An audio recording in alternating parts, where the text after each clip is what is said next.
괜찮아. 천천히 숨 쉬어.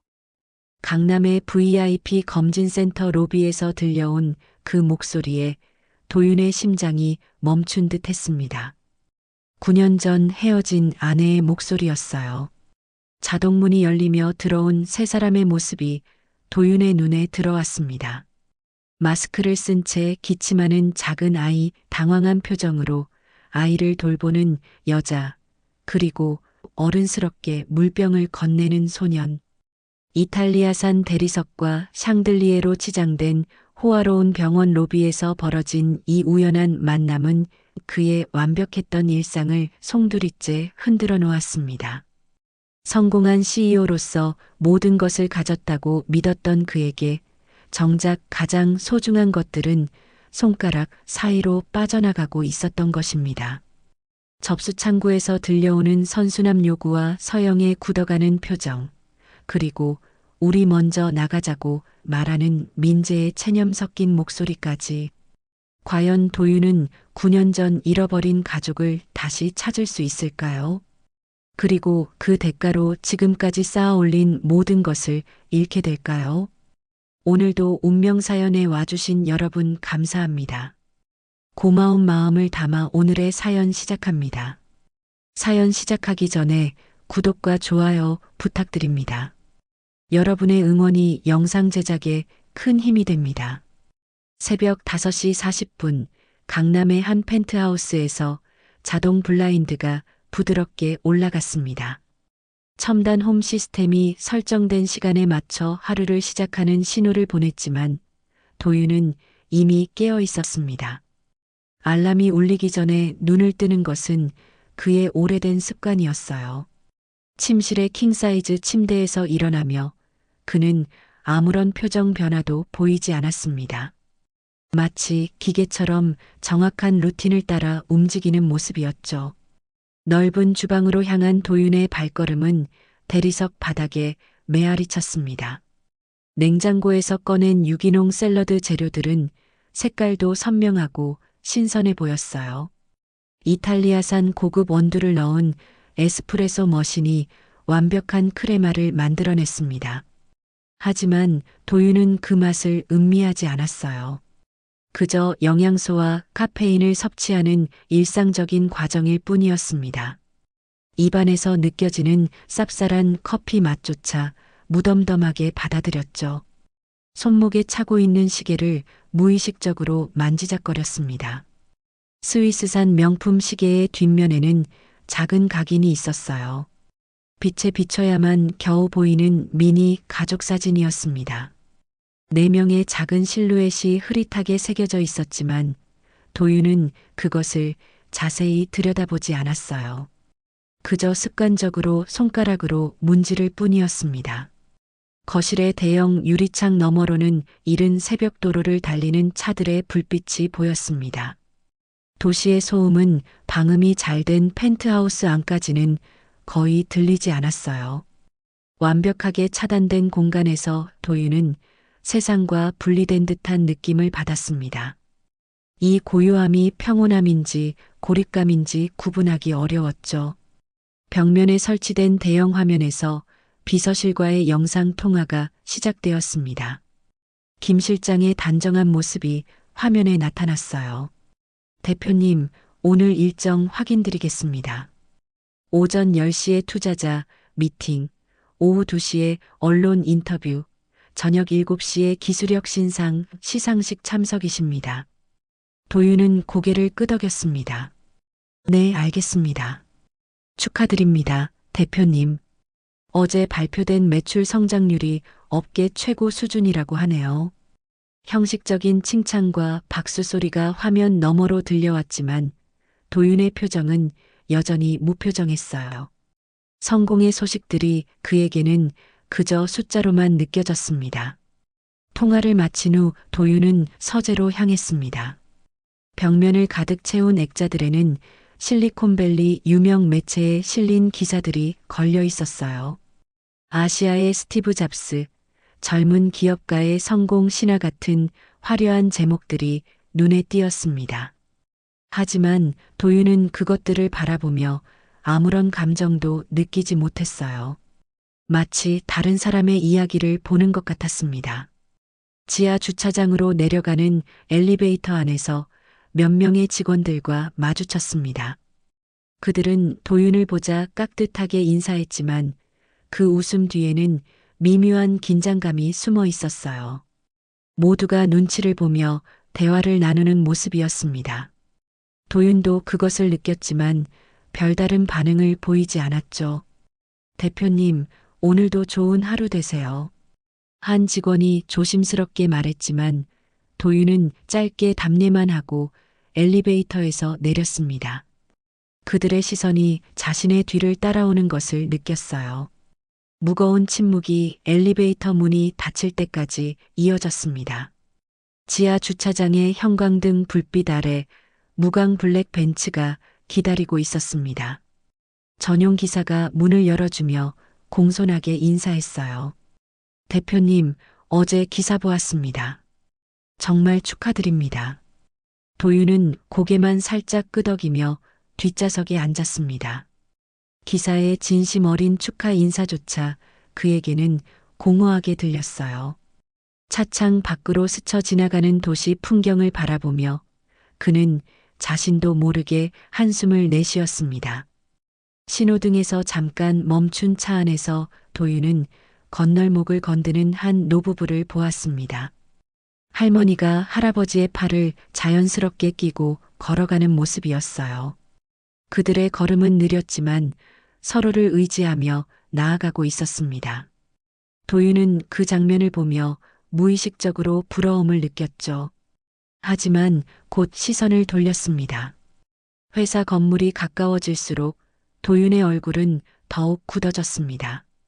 수십 층 높이의 유리 건물이 아침 햇살에 반짝이고 있었어요. 건물 로비의 거대한 LED 스크린에는 성공은 곧 가치입니다라는 회사 슬로건이 화려하게 표시되고 있었습니다. 도윤은 속으로 중얼거렸습니다. 행복은 숫자로 증명되지 않는다. 그 말이 입 밖으로 나오지는 않았지만 그의 내면에서는 오래전부터 품고 있던 의문이 다시 고개를 들고 있었어요. 모든 것을 가진 것처럼 보이는 자신의 삶이 왜 이렇게 공허하게 느껴지는지 그는 여전히 답을 찾지 못하고 있었습니다. 차에서 내린 도윤의 뒷모습은 성공한 기업가의 당당함보다는 어딘가 무거운 짐을 지고 걸어가는 사람의 모습에 더 가까워 보였습니다. 회사 건물의 회전문이 그를 삼키듯 받아들였고 또 다른 하루가 시작되었어요. 회사 로비에 들어서자마자 도윤의 눈에 들어온 것은 거대한 LED 스크린이었습니다. 성공은 곧 가치입니다라는 회사 슬로건이 화려한 그래픽과 함께 반복해서 표시되고 있었어요. 그 아래로는 전날 발표된 매출 증가율과 주가 상승 그래프가 실시간으로 업데이트되고 있었습니다. 지나가는 직원들이 그 화면을 보며 자랑스러워하는 표정을 짓고 있었지만 도윤에게는 그 모든 것이 아이러니하게 느껴졌어요. 엘리베이터를 기다리는 동안 신입 비서가 다가왔습니다. 26살 정도로 보이는 그녀는 밝은 미소를 지으며 인사했어요. 대표님, 안녕하세요. 어제 기사 정말 대단하더라고요. 도윤은 습관적으로 미소를 지으며 답했습니다. 고맙습니다. 신입 비서가 무심코 던진 말이 도윤의 귀에 꽂혔어요. 정말 부러워요. 가족 없어도 다 가지신 것 같아서요. 그 순간 도윤의 미소가 살짝 굳었습니다. 엘리베이터 문이 열리는 소리가 유난히 크게 들렸어요. 신입 비서는 자신이 무슨 말을 했는지도 모르고 있었습니다. 도윤은 그렇네요라고 짧게 답하며 엘리베이터에 올랐지만 그의 눈동자는 잠시 멈춰 있었어요. 최고층 사무실로 올라가는 동안 도윤은 엘리베이터 벽면에 거울에 비친 자신의 모습을 보았습니다. 정장을 완벽하게 차려입은 성공한 기업가의 모습이었지만 그 뒤로 보이는 것은 텅 빈 공간뿐이었어요. 거울 속 자신이 마치 군중 속에서 혼자 서 있는 것처럼 느껴졌습니다. 사무실에 도착하자 인사팀 김 과장이 기다리고 있었습니다. 그는 두꺼운 파일을 들고 있었어요. 대표님, 복리후생 예산 조정안 결제 부탁드립니다. 도윤은 파일을 받아들고 내용을 훑어보았습니다. 직원 가족 의료비 지원을 기존 80%에서 60%로 축소하는 내용이었어요. 수치상으로는 회사 수익성 개선에 도움이 되는 합리적인 결정이었습니다. 이유가 뭔가요? 상장 준비 과정에서 불필요한 비용을 줄여야 한다는 컨설팅 업체 권고사항입니다. 도윤은 잠시 망설였지만 결국 서명했습니다. 기계적으로 움직이는 손에서 펜 끝이 살짝 떨렸어요. 하지만 그 떨림을 아무도 눈치채지 못했습니다. 김 과장이 나간 후 대외협력실장 장유진이 들어왔습니다. 39살의 그녀는 언제나 완벽한 정장 차림에 냉정한 표정을 하고 있었어요. 대표님, 오늘 인터뷰에서 개인적인 질문이 나올 수 있습니다. 특히 가족 관련해서요.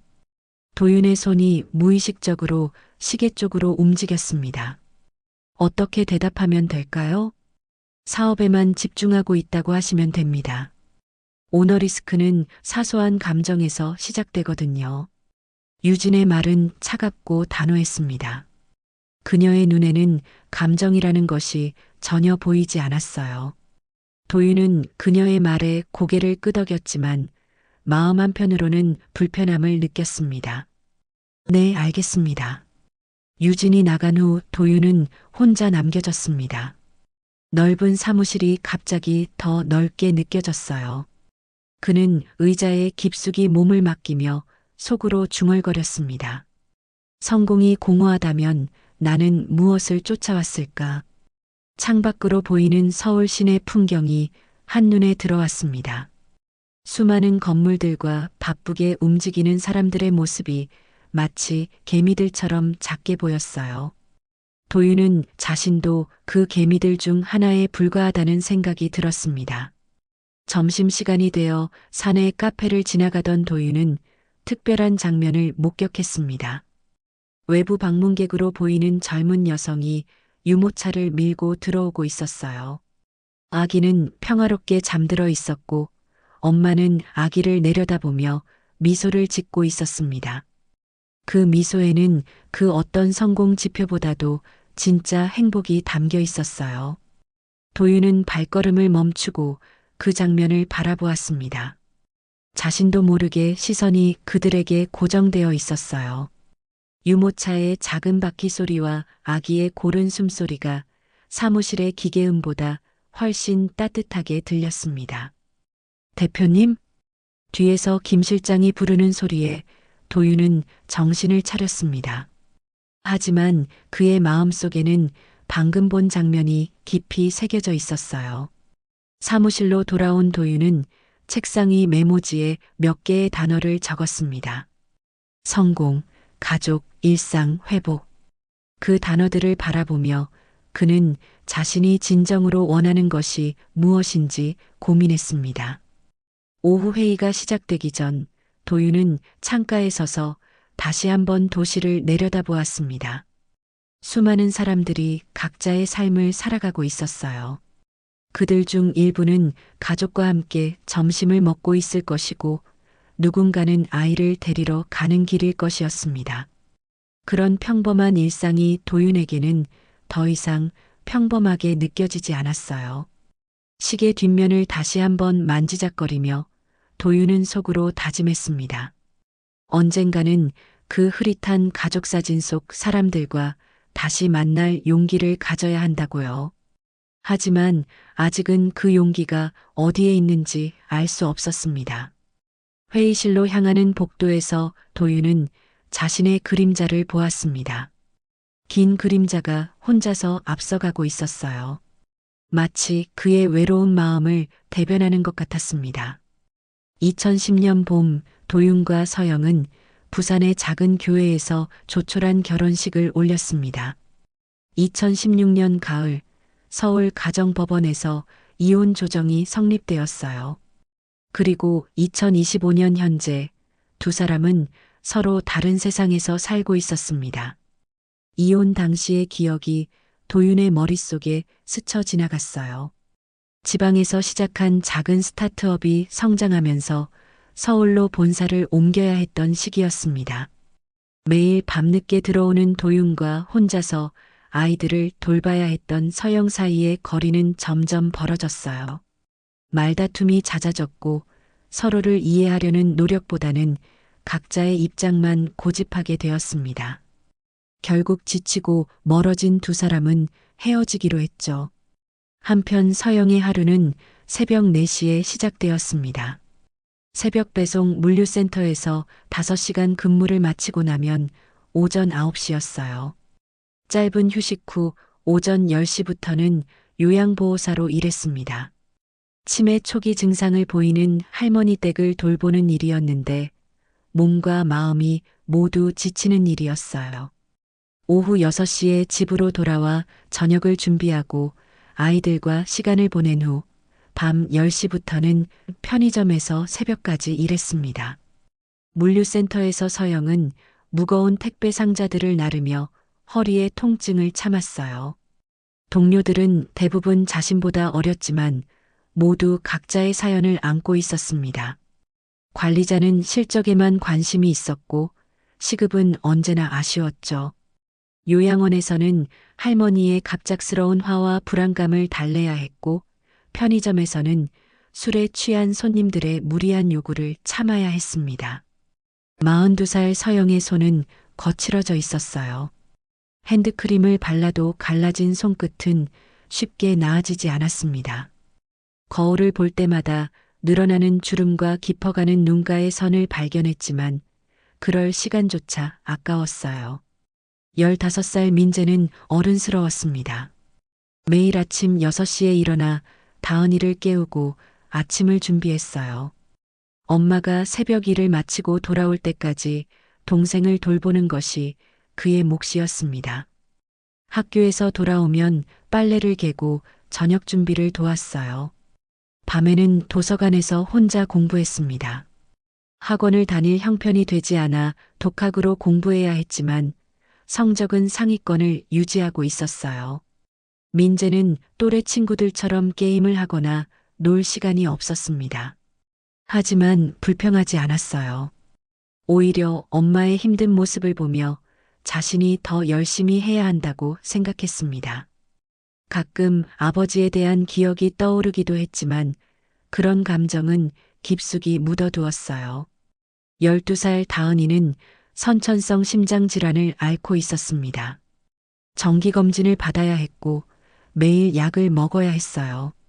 격한 운동은 할 수 없었지만 밝은 성격으로 주변 사람들을 웃게 만들었습니다. 가끔 기침이 심해질 때가 있었는데 그럴 때마다 서영과 민재는 긴장했어요. 다은이의 약 봉지에는 복잡한 의학 용어들이 적혀 있었습니다. 서영은 처음에는 그 용어들을 이해하지 못했지만 이제는 대부분 외우고 있었어요.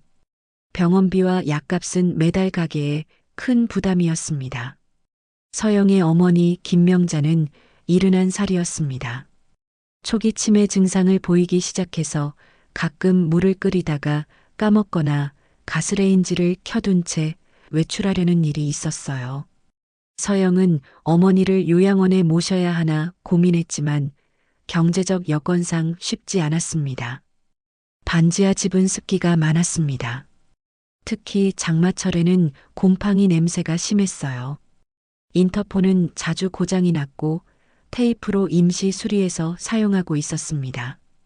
우편함에는 재개발 안내문이 끼워져 있었지만 이주비 걱정 때문에 반가운 소식은 아니었어요. 옆집에 사는 72살 오만호 할아버지는 가끔 마주치면 따뜻한 말을 건넸습니다.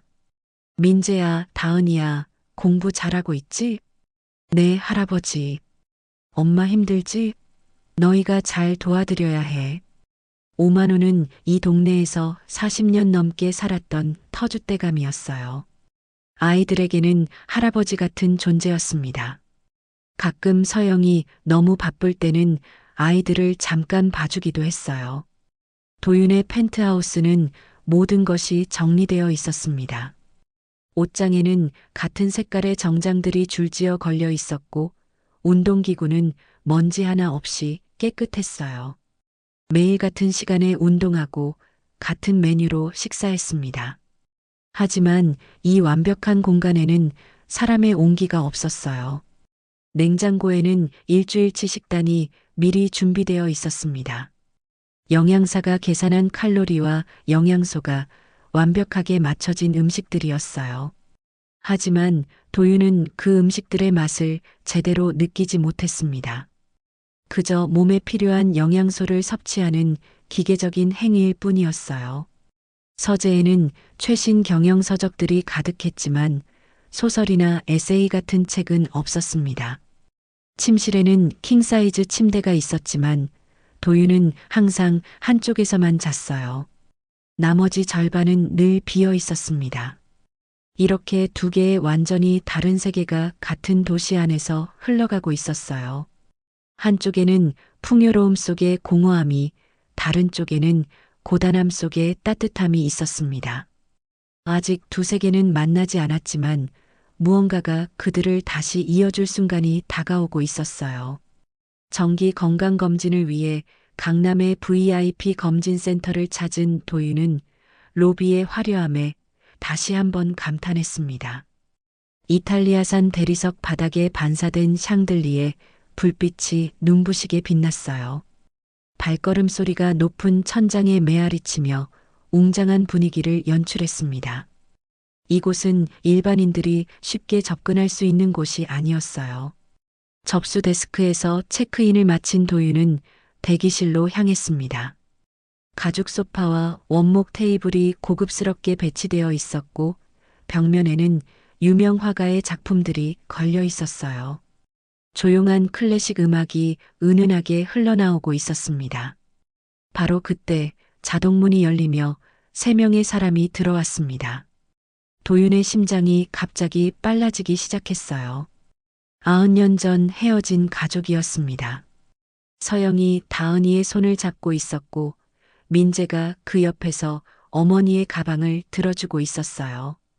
다은이는 마스크를 쓰고 있었지만 그 특유의 밝은 눈동자는 변하지 않았습니다.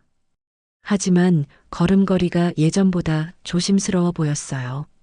민재는 키가 많이 자랐고 얼굴에는 어른스러운 표정이 자리 잡고 있었습니다. 서영은 예전보다 야위어 보였지만 아이들을 지키려는 의연함이 느껴졌어요. 접수 창구에서 간호사가 설명하고 있었습니다.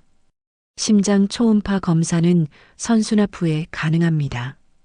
검사비가 30만 원이고 추가 정밀 검사가 필요하면 더 비용이 발생할 수 있어요. 서영의 얼굴이 굳어졌습니다. 가방에서 지갑을 꺼내며 카드를 확인하는 손길이 떨리고 있었어요. 분할 결제가 가능한가요? 죄송하지만 의료비는 일시불만 가능합니다. 그 순간 다은이가 기침을 하기 시작했습니다. 작은 기침이 점점 심해지더니 호흡이 거칠어졌어요. 서영이 당황하며 다은이의 등을 토닥였습니다. 괜찮아. 천천히 숨 쉬어. 민재가 재빨리 가방에서 물병을 꺼내 다은이에게 건넸습니다. 물을 조금 마신 다은이의 기침이 잠시 멈췄지만 얼굴은 여전히 창백했어요. 언니, 우리 먼저 나가자. 민재가 조용히 말했습니다. 목소리에는 체념이 섞여 있었어요. 아직 15살이었지만 현실을 너무나 잘 알고 있는 말투였습니다. 도윤은 멀찍이 떨어진 곳에서 이 모든 상황을 지켜보고 있었습니다. 가슴이 뛰는 소리가 귓가에서 쿵쾅거렸어요. 다가가고 싶었지만 발이 쉽게 떨어지지 않았습니다. 자신에게 그들에게 다가갈 자격이 있는지 확신할 수 없었어요. 서영이 간호사에게 다시 말했습니다. 그럼 일단 진료 상담만 받을 수 있을까요? 상담도 기본 진료비가 있어서요. 간호사의 말은 친절했지만 규정은 명확했습니다. 의료진도 어쩔 수 없는 시스템이었어요. 다은이의 작은 손이 엄마의 옷자락을 꽉 잡았습니다. 아픈 것을 참으려고 애쓰는 모습이 도윤의 가슴을 찔렀어요. 그 순간 다은이의 얼굴에서 어린 시절 자신의 모습이 겹쳐 보였습니다. 아플 때 혼자 참아야 했던 기억들이 떠올랐어요. 민재가 동생의 어깨를 감싸며 말했습니다. 다은아, 집에 가서 약 먹자. 괜찮을 거야. 15살 소년의 목소리에는 자신조차 확신하지 못하는 불안이 섞여 있었습니다. 하지만 동생 앞에서는 든든한 오빠 역할을 하려고 애쓰고 있었어요. 서영이 고개를 숙이며 말했습니다. 죄송해요. 다음에 다시 올게요. 그 말 속에는 언제가 될지 모르는 막막함이 담겨 있었어요. 서영의 어깨가 눈에 띄게 처져 있었습니다. 세 사람이 자동문 쪽으로 향했습니다. 자동문이 열리며 나는 띠링 소리가 유난히 크게 들렸어요. 도윤은 그들의 뒷모습이 문 너머로 사라지는 것을 바라보며 형언할 수 없는 상실감을 느꼈습니다. 도윤의 손목에서 시계 초침 소리가 또렷하게 들렸습니다. 똑딱 똑딱. 평소에는 의식하지 못했던 그 소리가 지금은 마치 시간이 흘러가고 있다는 것을 경고하는 것 같았어요. 지나가 버린 9년이라는 세월이 얼마나 길었는지 새삼 깨달았습니다. 휴대폰이 진동했습니다. 김 실장에서 온 메시지였어요. 대표님, 10분 후에 검진실로 올라오십니다. 도윤은 메시지를 확인하고도 한동안 그 자리에 서 있었습니다. 성공의 세계가 다시 그를 끌어당기고 있었지만 마음 한편에서는 다른 선택을 하고 싶다는 충동이 일었어요. 로비의 대리석 바닥에 비친 자신의 모습을 내려다보며 도윤은 자문했습니다. 이대로 아무 일 없었던 것처럼 검진을 받고 일상으로 돌아가는 것이 맞을까요? 아니면 지금이라도 그들을 쫓아가야 할까요? 하지만 현실적으로 생각해 보니 막막했습니다. 9년 동안 연락 한 번 하지 않았던 자신이 갑자기 나타나면 민폐가 될 것 같았어요. 특히 다은이가 아픈 상황에서 더욱 그랬습니다. 엘리베이터가 도착했다는 알림음이 울렸습니다. 도윤은 천천히 엘리베이터로 향했지만 마음속에서는 돌아보지 못한 9년이라는 시간에 대한 질문이 계속 맴돌고 있었어요. 과연 지금까지 추구해온 성공이 이 순간의 무력감보다 가치 있는 것일까요? 검진을 마친 도윤은 병원 옥상으로 올라갔습니다. 흡연구역이라는 표시가 있었지만 그는 담배를 피우지 않았어요. 그저 탁 트인 공간에서 혼자 있고 싶었습니다. 서울 시내가 한눈에 내려다 보이는 이곳에서 그는 복잡한 마음을 정리하려고 했어요. 머릿속에서는 두 개의 목소리가 계속 충돌하고 있었습니다. 한쪽에서는 지금 가면 민폐일 뿐이야 라고 말했고 다른 쪽에서는 지금 아니면 영원히 못 볼 수도 있어다고 속삭였어요. 도윤은 옥상 난간에 팔꿈치를 기대며 깊은 한숨을 내쉬었습니다. 아래쪽 도로에서 구급차 사이렌 소리가 들려왔습니다. 그 소리가 멀어져 가면서 도윤은 다은이의 창백한 얼굴을 다시 떠올렸어요. 아이가 기침할 때의 모습이 계속 눈에 밟혔습니다. 자신이 아무것도 할 수 없었다는 무력감이 가슴을 짓눌렀어요. 휴대폰을 꺼내 서영의 번호를 찾았습니다. 9년 전 연락처가 그대로 남아 있었어요. 손가락이 화면 위에서 망설였습니다. 여러 번 문자를 작성하기 시작했다가 지웠어요. 안녕하세요. 저는 지우고 다시 썼습니다. 다은이 상태가 걱정되어서 이것도 지웠습니다. 어떤 말로 시작해야 할지 감이 오지 않았어요. 결국 도윤은 메모장에 초안만 남겨두고 문자를 보내지 못했습니다. 과거의 기억이 파도처럼 밀려왔습니다. 마지막 다툼 장면이었어요. 서영이 당신은 가족보다 일이 더 중요한 사람이에요 라고 말했던 순간이 생생했습니다. 그때 도윤은 지금 이 시기가 중요하다고 했잖아 라고 반박했었죠. 서로 자신의 입장만 고집하며 상처를 주고받았던 시간들이었어요. 그런 말의 칼끝이 문제가 아니었습니다. 정작 문제는 부재였어요. 아이들의 첫걸음, 첫말, 학교 입학식, 아팠을 때의 밤들. 그 모든 순간에 도유는 없었습니다. 일이라는 핑계로 가족과의 시간을 계속 미뤄왔던 것이죠. 휴대폰이 울렸습니다. 장유진에서 온 전화였어요. 대표님, 오늘 저녁 언론 인터뷰 준비는 어떻게 되고 있나요? 도유는 잠시 말을 잇지 못했습니다. 지금 이 순간에 인터뷰 준비 얘기가 나오는 것이 비현실적으로 느껴졌어요. 아, 네. 준비하고 있습니다. 좋습니다. 오늘 인터뷰가 상장 준비에 매우 중요한 역할을 할 거예요. 대표님의 이미지가 곧 회사의 가치니까요.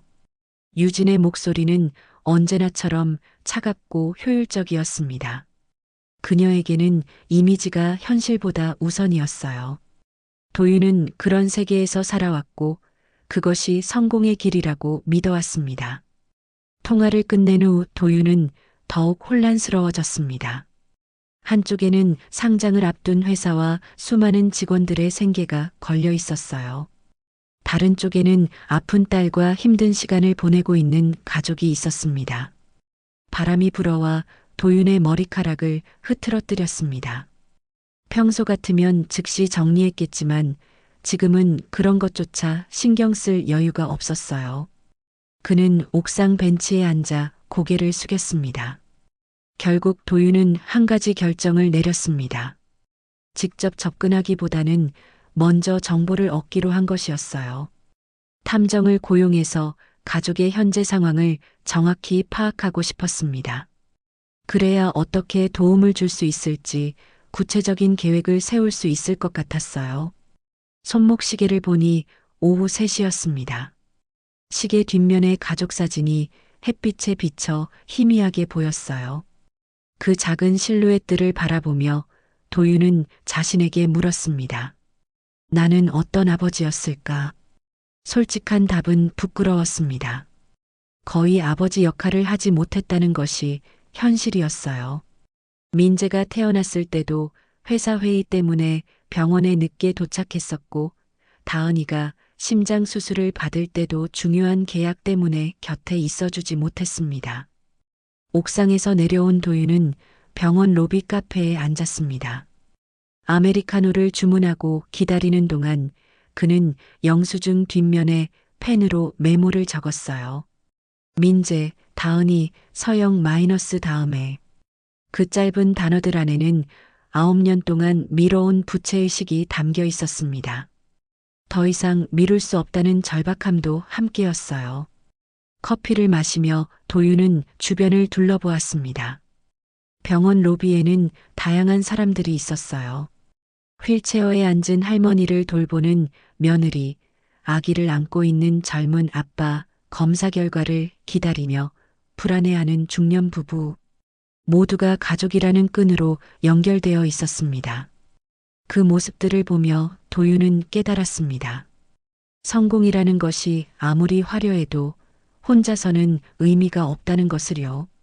지금까지 숫자로만 측정해온 가치들이 얼마나 공허한지 새삼 느꼈어요. 핸드폰을 다시 꺼내 탐정사무소를 검색했습니다. 이제는 행동할 때였어요. 더 이상 망설이면 정말로 영원히 기회를 놓칠 것 같았습니다. 지금 당장 움직여야 한다는 강한 충동이 그를 밀어붙였어요. 카페를 나서며 도윤은 마음속으로 다짐했습니다. 이번에는 도망치지 않겠다고요. 9년 전의 실수를 되풀이하지 않겠다고 말이에요. 종로구의 한 낡은 건물 3층에 있는 탐정사무소는 도윤이 상상했던 것과는 달랐습니다.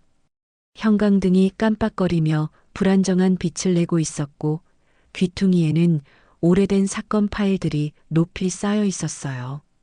벽지는 누렇게 변색되어 있었고 에어컨 대신 선풍기가 돌아가고 있었습니다.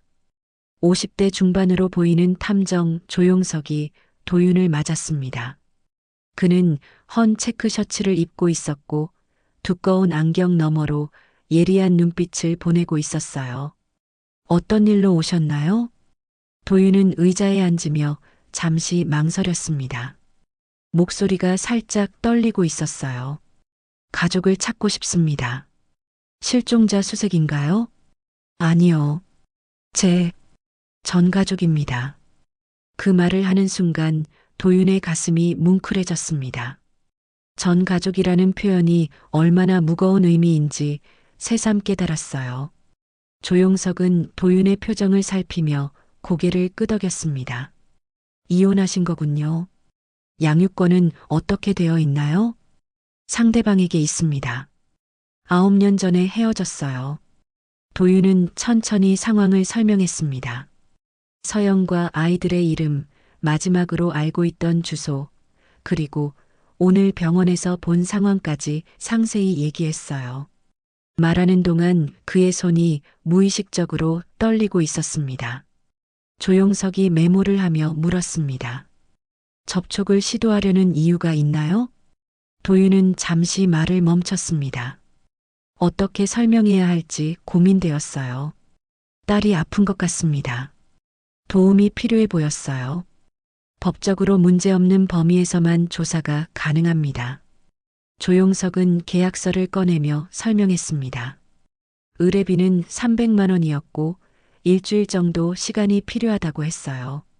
도윤은 망설임 없이 계약서에 서명했습니다. 펜을 쥐는 손에 힘이 들어갔어요. 계약서 서명을 마치고 의뢰비를 지불하는 순간 도윤은 이제 돌아갈 수 없는 길에 들어섰다는 것을 느꼈습니다. 지금까지는 우연한 만남이었지만 이제는 의도적인 행동이었어요. 3일 후 조용석에서 연락이 왔습니다. 첫 번째 조사 결과를 보고하겠다는 내용이었어요. 도윤은 회사 일정을 취소하고 다시 탐정사무소를 찾았습니다. 우선 현재 거주지를 확인했습니다. 조용석이 서류를 펼쳐 보였습니다. 전입세대 열람 결과 서영과 아이들은 구로구의 한 반지하 집에 살고 있었어요. 도윤의 가슴이 철렁 내려앉았습니다. 근로기록도 조회해 봤습니다. 이서영 씨는 현재 세 곳에서 일하고 있네요. 새벽 물류센터, 낮 요양원, 밤 편의점. 하루 16시간을 일하는 스케줄이었습니다. 도윤은 서류를 보며 말을 잇지 못했어요. 병원 진료 이력도 있습니다. 다은 양은 정기적으로 심장내과 진료를 받고 있네요. 조용석이 보여준 진료 기록에는 선천성 심장질환이라는 진단명이 적혀 있었습니다. 지난 1년 동안의 병원비 내역도 함께 있었어요. 매월 상당한 금액이었습니다. 반지하 집 사진도 찍어왔습니다. 조용석이 건넨 사진을 보며 도윤은 충격을 받았습니다. 좁은 계단을 내려가야 하는 지하 공간이었고 인터폰에는 테이프가 붙어 있었어요. 창문은 작았고 습기로 인한 얼룩들이 보였습니다. 인터폰이 고장 난 것 같더라고요. 수리를 받지 않고 테이프로 임시 처리해서 사용하고 있었습니다. 그 말을 들으며 도윤은 가슴이 아팠습니다. 인터폰 수리비조차 부담스러워하는 상황이라는 뜻이었어요. 민재군의 학교 성적도 조회해 봤습니다. 상위 10% 안에 들어가네요. 하지만 학원은 다니지 않는 것 같습니다. 도윤은 보고서를 받아들고 오랫동안 바라보았습니다. 일목요연하게 정리된 숫자와 사실들이었지만 그 안에는 가족의 고단한 삶이 고스란히 담겨 있었어요. 사연 많은 집이네요. 조용석의 냉정한 한마디가 도윤의 가슴을 찔렀습니다. 객관적인 관찰이었지만 그에게는 날카로운 비수 같았어요. 도윤은 보고서 봉투를 꽉 쥐며 일어났습니다. 손에 힘이 들어가면서 봉투가 구겨졌어요. 감사합니다. 추가 조사는 필요 없을 것 같습니다. 탐정사무소를 나서는 도윤의 발걸음은 무거웠습니다. 밖에는 비가 내리기 시작했어요. 우산을 챙기지 않은 그는 비를 맞으며 걸었습니다. 정장이 젖어갔지만 신경 쓰지 않았어요. 차 안에서 도윤은 보고서를 다시 펼쳐보았습니다. 반지하 집 사진, 근로계약서, 사본, 병원 진료 기록. 모든 것이 현실이었어요. 자신이 성공을 쫓는 동안 가족이 겪어온 시간들이었습니다. 특히 다은이의 병원비 내역을 보며 도윤은 자책감에 휩싸였습니다.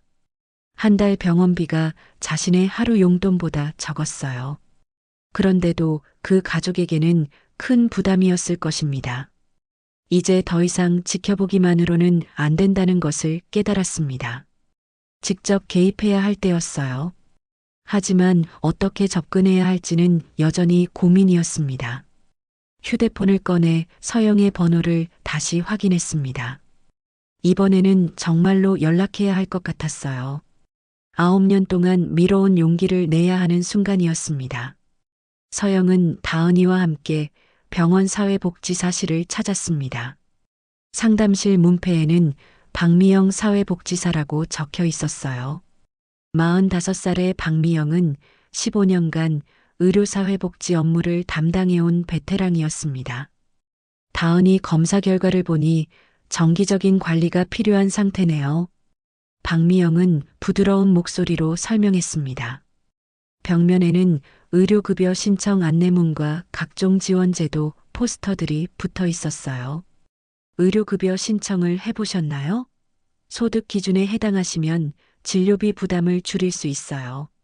서영은 고개를 저었습니다. 신청해봤는데 기준에 조금 못 미친다고 하더라고요. 그럼 병원비 분납은 어떠세요? 3개월 나누어 내실 수 있습니다. 서영의 얼굴에 희망이 스쳤지만 곧 어두워졌어요.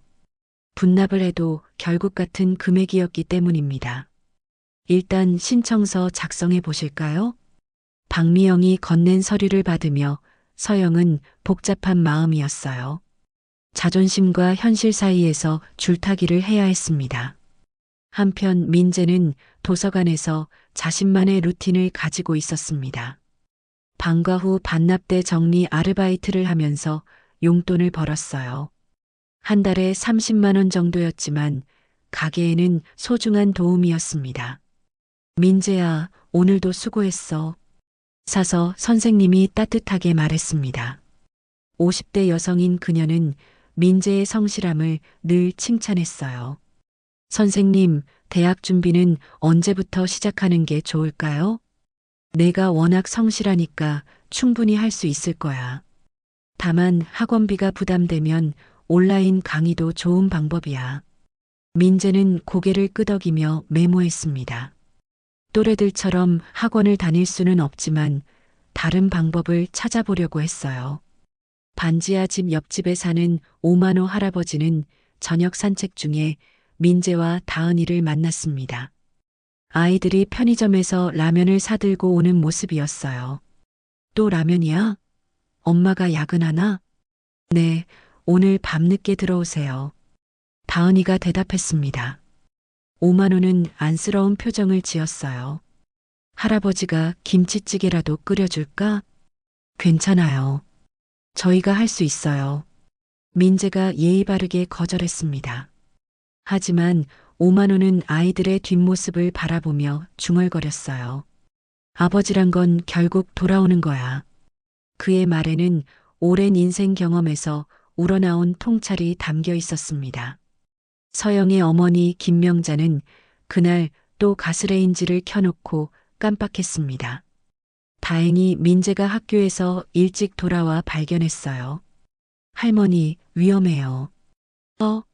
언제 켰지? 김명자는 당황하며 주위를 둘러보았습니다. 기억이 가물가물했어요. 예전에는 버스에서 승객들에게 친절했던 그녀였는데 이제는 간단한 일상도 버거워했습니다. 서영이 요양원에서 돌보는 할머니도 비슷한 상황이었습니다. 치매 증상이 진행되면서 가족을 알아보지 못하는 날이 많아졌어요. 서영은 그 모습을 보며 자신의 어머니를 걱정했습니다. 저녁 시간이 되어 세 사람이 모인 식탁은 소박했습니다. 김치찌개와 계란말이 그리고 어제 남은 밥이 전부였어요. 하지만 함께 먹는 시간만큼은 따뜻했습니다. 오늘 도서관에서 재미있는 책 봤어. 민재가 이야기를 시작했습니다. 가족의 대화 시간이었어요. 어떤 책인데? 바다에 관한 책이야. 제주도 바다가 정말 예쁘더라. 다은이의 눈이 반짝였습니다. 나도 바다 보고 싶어. 서영은 미소 지으며 대답했어요. 언젠가는 갈 수 있을 거야. 그날 밤 다은이는 작은 노트에 소원을 적었습니다. 바다 가고 싶다라는 짧은 문장이었어요. 그 노트에는 다른 소원들도 적혀 있었습니다. 엄마가 덜 힘들었으면, 오빠가 대학교 갈 수 있었으면 같은 것들이었죠. 한편 도윤의 회사에서는 직장 내 복지 정책을 논의하는 회의가 열렸습니다. 인사팀에서 최근 타 기업의 과로사 사건을 언급하며 일과 삶의 균형에 대해 보고했어요. 요즘 워라밸이 화두입니다. 직원 복지 확대를 고려해 볼 필요가 있어요. 그 말을 들으며 도윤은 며칠 전 자신이 결제한 가족 의료비 축소안을 떠올렸습니다. 마음 한편이 무거워졌어요. 장유진은 회의 후 도윤에게 따로 말했습니다.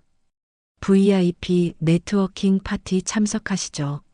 상장 준비의 중요한 자리예요. 도윤은 잠시 망설였습니다. 예전에는 당연히 참석했을 자리였지만 지금은 그런 일들이 공허하게 느껴졌어요.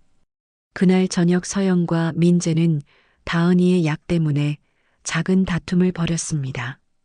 비싼 약을 먹어야 하는 상황에서 경제적 부담을 걱정하는 서영과 동생 걱정에 예민해진 민재 사이의 갈등이었어요. 돈 때문에 약을 끊을 수는 없잖아요. 그래도 다른 방법을 찾아봐야지. 짧은 언쟁 후 두 사람은 서로를 안아주며 화해했습니다. 어려운 상황이지만 가족이라는 끈으로 연결되어 있었어요. 밤늦게 편의점에서 일하는 서영은 술에 취한 손님의 무리한 요구를 참아야 했습니다. 몸은 지쳤지만 아이들을 위해 버텨야 했어요. 특히 다은이의 병원비를 생각하면 포기할 수 없었습니다. 이렇게 평범하면서도 고단한 일상이 반복되고 있었습니다. 서로를 아끼고 지지하는 마음은 변하지 않았지만 현실의 무게는 점점 무거워지고 있었어요. 하지만 그들은 서로가 있다는 것만으로도 힘을 얻고 있었습니다. 도윤의 첫 번째 시도는 병원비를 몰래 선납하는 것이었습니다. 다은이가 다음 검진을 받을 병원에 전화를 걸어 미리 비용을 지불하려고 했어요. 환자 보호자 동의 없이는 불가능합니다. 병원 직원의 단호한 답변이었습니다. 개인정보보호법과 의료법 때문에 본인이나 법정 대리인이 아니면 어떤 절차도 진행할 수 없다고 했어요. 도윤은 현실적인 제약에 부딪혔습니다. 두 번째 시도로 도윤은 반지하 집 앞에 선물을 두고 가기로 했습니다. 고급 과일 바구니와 아이들을 위한 책들을 준비해서 문 앞에 조용히 놓았어요. 발신자 정보는 적지 않았습니다. 하지만 그 선물은 하루 만에 원래 자리로 돌아왔습니다. 민재가 발견한 후 즉시 반송해버린 것이었어요. 택배 기사는 도윤에게 말했습니다. 받는 분이 거부하셨어요.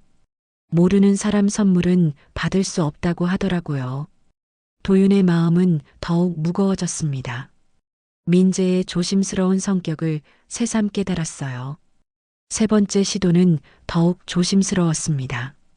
민재가 다니는 학교에서 열리는 학부모 회의에 몰래 참석해 보기로 한 것이었어요. 뒤쪽 자리에 앉아 멀찍이 서 민재의 담임 선생님 이야기를 들었습니다. 민재는 정말 모범적인 학생입니다. 성적도 우수하고 인성도 좋아요. 선생님의 칭찬을 들으며 도윤은 뿌듯함과 동시에 죄책감을 느꼈어요. 아들의 성장 과정을 지켜보지 못했다는 아쉬움이 컸습니다. 하지만 회의가 끝나고 나가는 길에 서영과 마주쳤습니다. 서영은 도윤을 보자 얼굴이 굳어졌어요. 왜 여기 계세요? 저는 그냥. 도윤은 말을 제대로 잇지 못했습니다. 서영의 차가운 시선이 그를 꿰뚫는 것 같았어요. 민재 아빠가 학부모 회의에 나타나면 안 되나요? 서영은 냉정하게 말했습니다. 9년 동안 한 번도 관심 없었으면서 지금 와서 무슨 생각이세요? 그 말이 도윤의 가슴을 찔렀습니다. 변명할 여지가 없었어요. 네 번째 시도에서 도윤은 오만호 할아버지와 우연을 가장한 만남을 가졌습니다. 동네 골목에서 산책하던 오만호에게 자연스럽게 다가갔어요. 안녕하세요. 이 동네에 이사 올 생각인데 살기 어떤가요? 오만호는 도윤을 위아래로 훑어보며 답했습니다. 여기는 서민들이 사는 동네인데 당신 같은 분이 살 곳은 아닌 것 같네요. 왜 그런가요? 옷차림만 봐도 알겠네. 돈 많은 사람들은 돈으로만 해결하려 하지. 하지만 진짜 필요한 건 시간이야. 오만호의 말은 직설적이었지만 핵심을 찔렀습니다. 도윤은 그 말에 깊이 공감했어요. 다섯 번째 시도는 더욱 조심스러운 접근이었습니다. 서영이 야간 근무하는 편의점을 찾아간 것이었어요. 손님을 가장해서 물건을 사면서 서영의 모습을 지켜보려고 했습니다. 하지만 야근으로 지친 서영이 계산대에서 잠깐 비틀거리는 것을 보고 도윤은 당황했어요. 구급차를 부르려고 휴대폰을 꺼냈지만 자신이 개입할 자격이 있는지 확신할 수 없었습니다. 결국 서영은 스스로 회복했고 도윤은 아무것도 하지 못한 채 편의점을 나왔어요. 무력감이 그를 짓눌렀습니다. 한편 회사에서는 도윤에 대한 기사들이 쏟아지고 있었습니다. 상장을 앞둔 성공한 기업가로서 각종 매체에서 인터뷰 요청이 끊이지 않았어요. 그의 평판은 날로 높아지고 있었습니다. 장유진은 도윤에게 계속 압박을 가했습니다. 대표님, 과거 가족 문제가 언론에 노출되면 곤란해집니다. 이미지 관리가 중요해요. 어떤 문제가 있나요? 이혼 사실이나 양육비 미지급 같은 것들이요.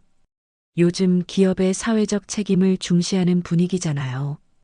유진의 말은 도윤을 더욱 위축시켰습니다. 성공과 가족 사이에서 선택해야 하는 상황처럼 느껴졌어요. 여섯 번째 시도에서 도윤은 민재에게 쪽지를 남겼습니다. 학교 앞에서 기다리다가 민재가 지나갈 때 필요한 것이 있으면 언제든 말해라는 내용의 쪽지를 건넸어요.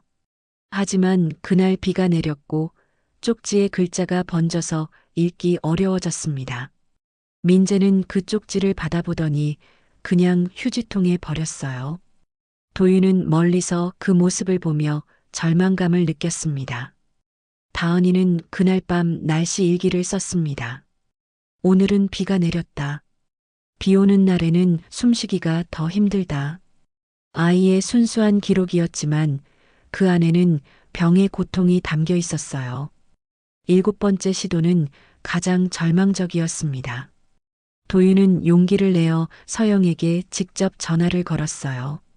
하지만 서영은 전화를 받지 않았습니다. 몇 번을 시도해도 마찬가지였어요. 마침내 문자로 답장이 왔습니다. 더 이상 연락하지 마세요. 우리는 잘 살고 있습니다.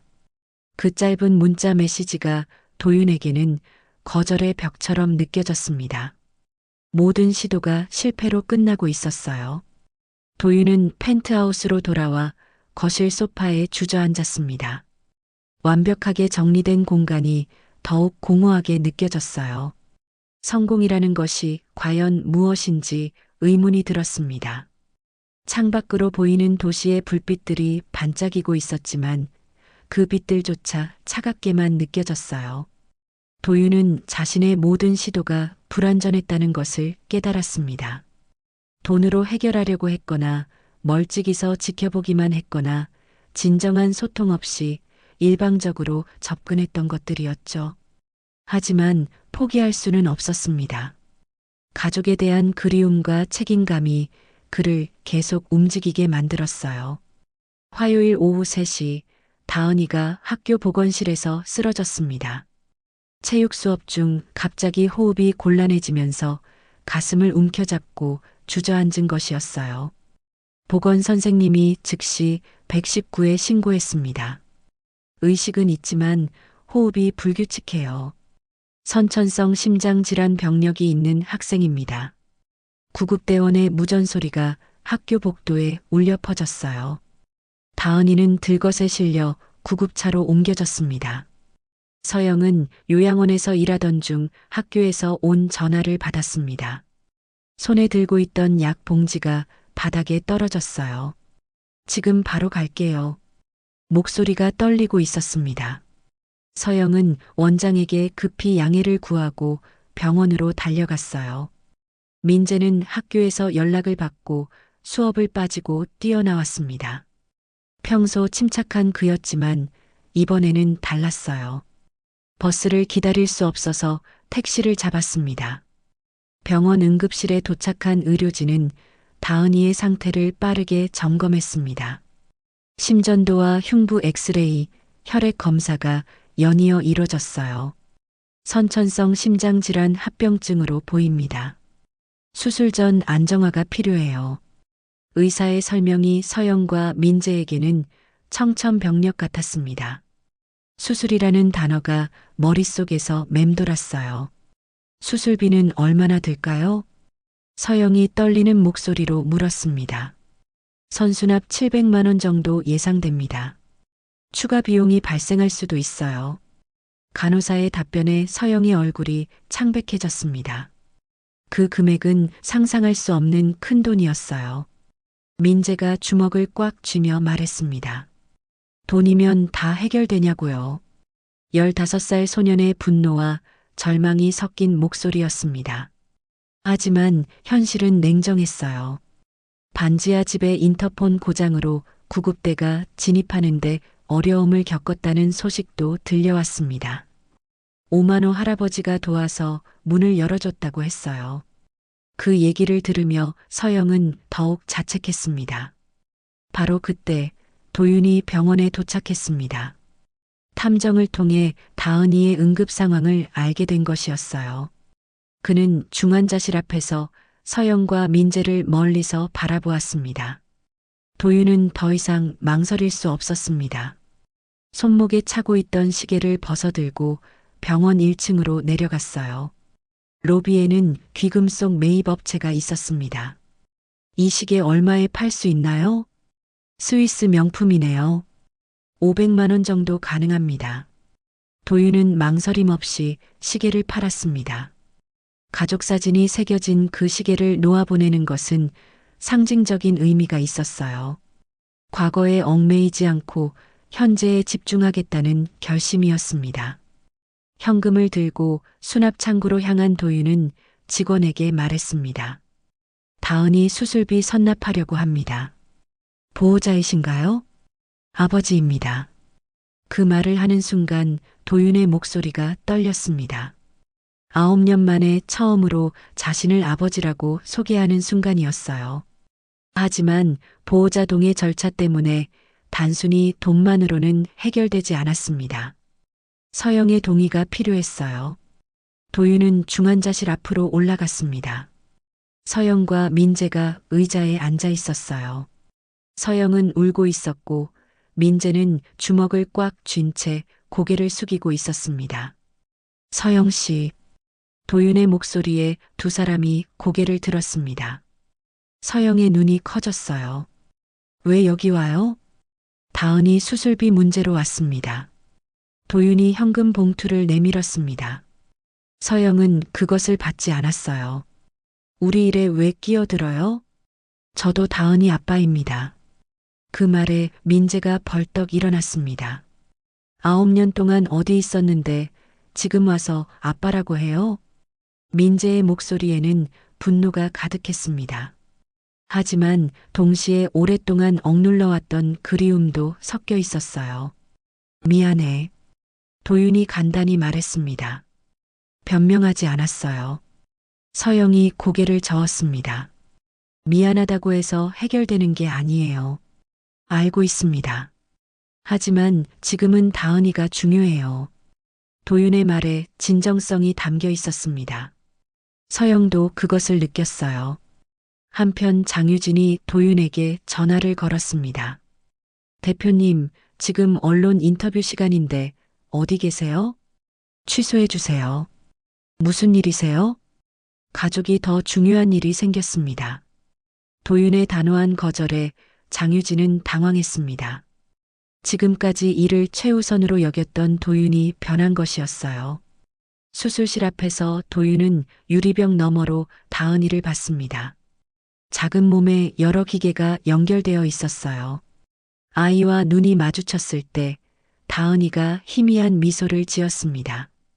그 순간 도윤은 깨달았습니다. 성공이나 돈보다 중요한 것이 바로 이 순간이라는 것을요. 딸의 생명 앞에서 다른 모든 것들이 무의미해졌어요. 민재에게 조심스럽게 말했습니다. 정말 미안했어. 길고 복잡한 설명 대신 짧고 진심 어린 사과였습니다. 서영도 현실을 받아들일 수밖에 없었습니다. 수술비는 나중에 갚을게요. 그런 건 나중에 생각해요. 도윤의 우선순위가 완전히 바뀐 순간이었습니다. 지금까지는 성공이 1순위였다면 이제는 가족이 1순위가 되었어요. 다은이의 수술이 성공적으로 끝났지만 중환자실에서의 회복 기간이 예상보다 길어졌습니다. 추가 검사와 중환자실 비용이 계속 늘어나고 있었어요. 처음 예상했던 700만 원에서 1000만 원을 넘어서고 있었습니다. 도윤이 병원 수납부에서 추가 비용 내역을 확인하며 한숨을 내쉬었어요. 시계 판매금으로는 부족한 상황이었습니다. 하지만 그는 주저하지 않고 개인 계좌에서 돈을 인출했어요. 회사에서는 더 큰 문제가 불거지고 있었습니다. 이사회 임시회의가 소집되었어요. 도윤이 중요한 언론 인터뷰를 무단으로 취소한 것에 대한 문제 제기였습니다. 대표의 개인적인 일정 때문에 회사 이미지에 타격이 갔습니다. 이사진 중 한 명이 날카롭게 지적했어요. 상장을 앞둔 민감한 시기에 이런 일이 발생한 것에 대한 우려가 컸습니다. 장유진이 이사회에서 보고했습니다. 대표님의 과거 가족사 문제가 언론에 노출될 위험이 있습니다. 리스크 관리가 시급해요. 그녀는 미리 준비해온 자료를 펼쳐 보였어요. 도윤의 이혼 기록, 양육비 미지급 사실, 그리고 최근 병원 출입 기록까지 상세히 조사되어 있었습니다. 사적인 문제가 회사 경영에 영향을 미치면 안 됩니다. 이사회의 압박은 점점 거세졌어요. 일부 이사진은 도윤의 대표직 사퇴까지 언급하기 시작했습니다. 김 실장이 도윤에게 조심스럽게 말했습니다. 대표님, 사실 제가 말씀드려야 할 것이 있습니다. 무엇인가요? 장 실장님이 대표님의 개인 일정을 모니터링하고 있었어요. 김 실장의 고백에 도윤은 충격을 받았습니다. 회사 내부에서 자신을 감시하고 있었다는 사실이었어요. 어떤 방식으로요? 휴대폰 위치 추적, 카드 사용 내역, 심지어 병원 CCTV까지 확인했다고 들었습니다. 도윤은 배신감을 느꼈습니다. 신뢰했던 동료가 자신을 뒤에서 감시하고 있었다는 것이었어요. 한편 병원에서는 또 다른 문제가 발생했습니다. 다은이의 상태가 롤러코스터처럼 오르락 내리락 했어요. 오전에는 안정적이었다가 오후에는 다시 불안해지는 패턴이 반복되었습니다. 아직 완전히 안정화되지 않은 상태입니다. 좀 더 지켜봐야 해요. 의료진의 설명에 서영과 민재는 불안했습니다. 도윤도 마찬가지였어요. SNS와 온라인 커뮤니티에서는 도윤의 성공 스토리가 화제가 되고 있었습니다. 젊은 나이에 상장 성공, 아시아의 차세대 리더 같은 찬사가 쏟아지고 있었어요. 하지만 그 찬사들이 도윤에게는 무겁게 느껴졌습니다. 오만호 할아버지가 병원 주차장에서 도윤을 만났습니다. 우연한 만남이었어요. 당신이 그 아이들 아버지구나. 어떻게 아시나요? 눈빛이 똑같아. 사람은 늦어도 돌아오면 되는 거야. 오만호의 말에는 세월의 지혜가 담겨 있었습니다. 도윤은 그 말에서 위로를 얻었어요. 하지만 현실은 계속 그를 압박했습니다. 회사에서는 긴급 대책회의가 열렸어요. 대표님의 개인 문제 때문에 주가에 악영향이 우려됩니다. 재무팀장이 우려를 표했습니다. 투자자들 사이에서 불안감이 확산되고 있다는 보고였어요. 장유진이 마지막 압박을 가했습니다. 대표님, 저 없이는 여기까지 올 수 없었잖아요. 지금 모든 걸 위험에 빠뜨리시려고 하세요? 그녀의 말에는 도윤에 대한 의존성을 자극하려는 의도가 숨어 있었어요. 민재는 병원 복도에서 도윤에게 직설적으로 말했습니다. 지금 와서 아빠 행세하지 마세요. 우리는 아빠 없이도 잘 살아왔어요. 15살 소년의 말이었지만 그 속에는 9년간 쌓인 서운함과 분노가 담겨 있었어요. 서영도 복잡한 심경을 드러냈습니다. 돈으로 모든 걸 해결할 수 있다고 생각하지 마세요. 우리는 9년 동안 당신 없이 살았어요. 그 말은 도윤에게 명확한 선긋기였습니다. 의료진도 현실적인 통계를 제시했습니다. 수술 성공률은 85% 정도입니다. 하지만 회복 과정에서 합병증이 발생할 수 있어요.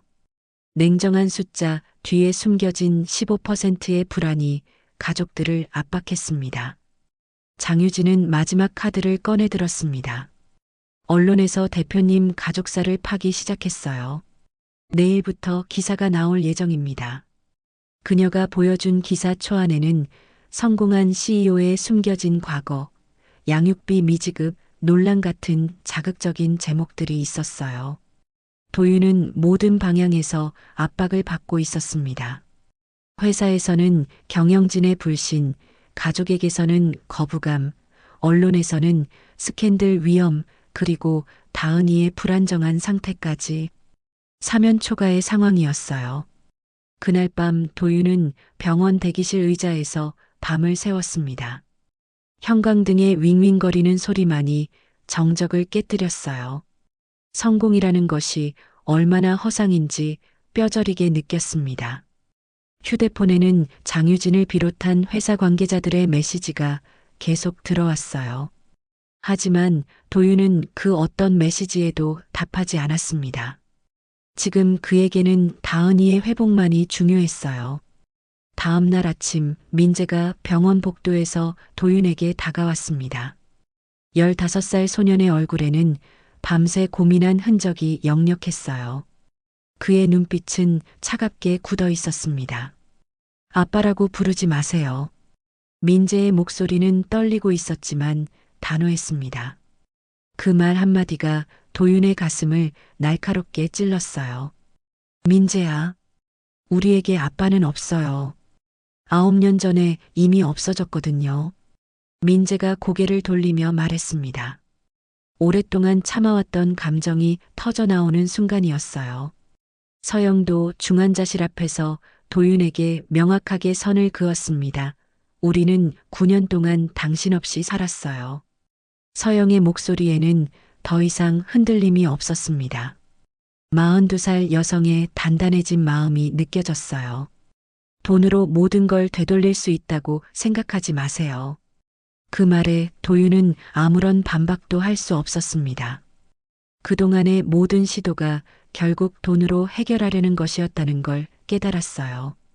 회사에서는 더 심각한 상황이 벌어지고 있었습니다.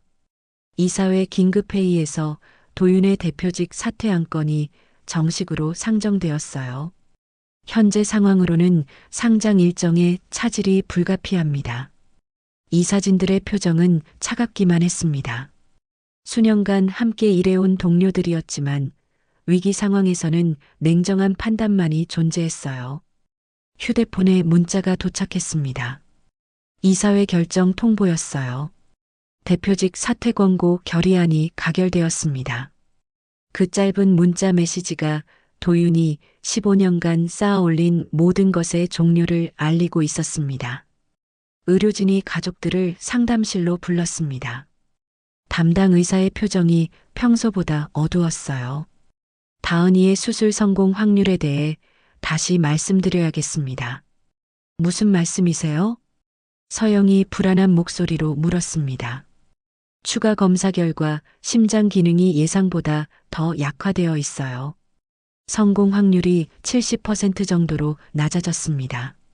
30%라는 위험 확률이 가족들에게는 거대한 공포로 다가왔어요. 도윤도 마찬가지였습니다. 장유진이 도윤에게 마지막 통보를 했습니다. 제가 없었으면 당신은 여기까지 올 수 없었어요. 그녀의 목소리에는 차가운 현실만이 남아 있었습니다. 모든 걸 다 버리시려고 하는 거예요? 지금까지의 성공을 말이에요. 장유진의 말은 도윤에게 마지막 선택을 강요하고 있었어요. 성공이냐 가족이냐의 기로에서 말입니다. 그날 오후 도윤은 펜트하우스로 돌아갔습니다. 완벽하게 정리된 공간이 더욱 차갑게 느껴졌어요. 거실 의자에 주저앉은 도윤은 처음으로 눈물을 흘렸습니다. 성공했다고 믿었던 모든 것들이 한순간에 무너져 내렸어요. 회사, 지위, 명성, 그리고 가족까지. 그는 이제 진정으로 혼자가 되었습니다. 벽에 걸린 상장과 트로피들을 바라보며 도윤은 속으로 중얼거렸습니다. 이 모든 게 무슨 의미가 있을까? 손목에서 시계가 사라진 자리를 만지작거렸어요. 그 빈 공간이 지금의 자신을 상징하는 것 같았습니다. 창밖으로 보이는 서울 시내는 여전히 화려하게 빛나고 있었습니다. 하지만 그 빛들이 도윤에게는 더 이상 아름답게 보이지 않았어요. 모든 것이 공허하고 무의미하게 느껴졌습니다. 휴대폰에는 언론사에서 온 인터뷰 요청들이 쌓여 있었습니다. 하지만 이제 그런 것들이 중요하지 않았어요. 도윤은 휴대폰을 꺼버렸습니다. 그 순간 깨달았습니다. 지금까지 추구해온 성공이라는 것이 얼마나 허상이었는지를요. 가족이라는 진짜 소중한 것을 잃으면서까지 쫓아온 것들이 결국 아무것도 아니었다는 것을 말입니다. 냉장고에는 며칠 전 준비된 음식들이 그대로 있었습니다. 하지만 도윤은 아무것도 먹을 수 없었어요. 목구멍으로 넘어가지 않았습니다. 밤이 깊어갈수록 펜트하우스는 더욱 적막했습니다. 평소 같으면 도시의 불빛을 바라보며 만족감을 느꼈을 텐데 지금은 그 모든 것이 차갑게만 느껴졌어요. 이사회에서 보낸 공식 문서가 이메일로 도착했습니다. 대표직 사퇴 권고와 함께 주식 매각 압박까지 포함되어 있었어요. 15년간 쌓아 올린 모든 것이 한순간에 사라지는 순간이었습니다. 도윤은 거실 바닥에 주저앉았습니다. 완벽했던 삶의 모든 것이 무너져 내리고 있었어요. 가족도 회사도 명예도 모두 잃었습니다. 그는 천장을 바라보며 생각했습니다. 과연 자신이 지금까지 살아온 방식이 올바른 것이었을까? 성공이라는 이름으로 가장 소중한 것들을 외면해온 것은 아니었을까? 새벽이 되어서야 도윤은 간신히 잠들었습니다. 하지만 꿈속에서도 평화롭지 못했어요. 다은이의 창백한 얼굴과 민재의 차가운 눈빛, 서영의 단호한 거절이 계속 떠올랐습니다. 모든 것을 잃은 지금 도윤에게 남은 것은 후회와 자책뿐이었어요. 너무 늦었다는 절망감이 그를 짓누르고 있었습니다. 새벽 4시 도윤은 병원 대기실 플라스틱 의자에서 밤을 지새우고 있었습니다. 형광등이 윙윙거리는 소리가 귓가에 맴돌았어요. 자판기에서 뽑은 커피는 이미 차갑게 식었지만 그는 계속 머그컵을 손에 쥐고 있었습니다. 휴대폰 사진 폴더를 천천히 넘겨보았어요. 과거 가족 사진들을 찾아보려 했지만 대부분 회사 관련 사진들 뿐이었습니다. 민재가 첫걸음을 뗐을 때, 다은이가 태어났을 때의 사진을 찾으려 했지만 찾을 수 없었어요. 그때도 회의 중이었거나 출장 중이었을 겁니다. 손가락이 화면에서 멈췄습니다. 유일하게 남아있는 가족 사진이었어요. 2015년 크리스마스에 찍은 마지막 사진이었습니다. 그때도 도윤은 휴대폰을 보고 있었어요. 카메라를 보지 않고 있는 자신의 모습이 부끄럽게 느껴졌습니다. 도윤은 지난 시간들을 하나씩 되짚어보기 시작했습니다. 회사 설립 초기의 열정, 첫 투자 유치의 기쁨, 직원 수가 늘어갈 때의 뿌듯함. 하지만 그 모든 순간에 가족은 없었어요. 아니, 있었지만 그가 보지 않았던 것입니다. 민재가 학교에서 상을 받았을 때도 회의 때문에 참석하지 못했었어요. 서영이 혼자 박수를 쳐주었을 겁니다. 다은이가 아파서 병원에 갔을 때도 중요한 계약 때문에 함께하지 못했었죠. 그때마다 다음에는 꼭이라고 말했지만 다음은 영원히 오지 않았습니다. 인사팀에서 가져온 직원 가족 의료비 축소안이 머릿속에 떠올랐어요. 그때 그는 아무 생각 없이 서명했었습니다. 숫자로만 보였던 그 결정이 실제로는 수많은 가족들의 고통을 의미한다는 것을 이제야 깨달았어요. 형광등 아래에서 도윤의 얼굴은 창백해 보였습니다. 47년을 살아오면서 처음으로 자신의 삶을 정직하게 들여다보고 있었어요. 성공이라는 이름으로 포장된 이기심, 가족보다 이를 우선시했던 선택들, 돈으로 해결하려 했던 안일함, 변명할 거리를 찾으려 했지만 찾을 수 없었습니다. 바쁜 시기였다. 가족을 위한 일이었다는 핑계들이 모두 거짓말처럼 느껴졌어요. 결국 자신의 욕심과 허영심 때문이었다는 것을 인정해야 했습니다. 새벽 5시가 되자 김 실장에서 문자가 왔습니다. 대표님, 사실 유진 실장이 대표님 가족 관련해서. 문자는 거기서 끊어져 있었어요. 뒤에 이어질 내용이 궁금했지만 도윤은 답장하지 않았습니다. 지금은 그런 것들이 중요하지 않았어요. 병실 창문 너머로 새벽 하늘이 보였습니다. 아직 어두웠지만 동쪽 끝에서 미세한 빛이 스며들고 있었어요. 그 작은 빛이 도윤에게는 희망의 씨앗처럼 느껴졌습니다. 중환자실 유리창 너머로 서영의 모습이 보였어요. 그녀는 다은이 곁에서 잠들어 있었습니다. 42년의 세월이 새긴 주름과 거친 손이 눈에 띄었어요. 그 손들이 9년 동안 얼마나 많은 일을 해왔는지 짐작할 수 있었습니다. 민재는 복도 의자에서 책을 품고 잠들어 있었어요. 수학 문제집이었습니다. 병원에서도 공부를 놓지 않는 성실함이 기특하면서도 안쓰러웠어요. 15살 소년이 짊어지기에는 너무 무거운 책임감이었습니다. 도윤은 속으로 중얼거렸습니다. 다은아, 버텨줘. 종교가 있는 것은 아니었지만 간절한 마음으로 기도하는 심정이었어요. 딸의 회복을 위해서라면 무엇이든 할 수 있을 것 같았습니다. 새벽 6시 간호사가 수뇌를 돌며 지나갔습니다. 도윤은 조심스럽게 물었어요. 다은이 상태는 어떤가요? 지금은 안정적입니다. 수술은 내일 오전에 예정되어 있어요. 짧은 대답이었지만 도윤에게는 큰 위안이 되었습니다. 그는 자신의 지난 행동들을 반성했어요. 병원비를 몰래 선납하려 했던 것, 선물을 몰래 두고 간 것, 학부모 회의에 나타난 것. 모든 것이 일방적이고 소통 없는 행동들이었습니다. 진정한 관심이 아니라 죄책감을 덜기 위한 행동들이었을지도 모르겠어요. 커피 자판기 앞에서 도윤은 동전을 넣으려다가 멈췄습니다. 지갑에 들어있는 카드들을 보니 모든 것이 허상처럼 느껴졌어요. 블랙카드, 플래티넘 카드들이 지금 상황에서는 아무 의미가 없었습니다. 복도 끝에서 청소부 아주머니가 걸레질을 하고 있었어요. 새벽부터 일하는 그 모습에서 서영의 모습이 겹쳐 보였습니다.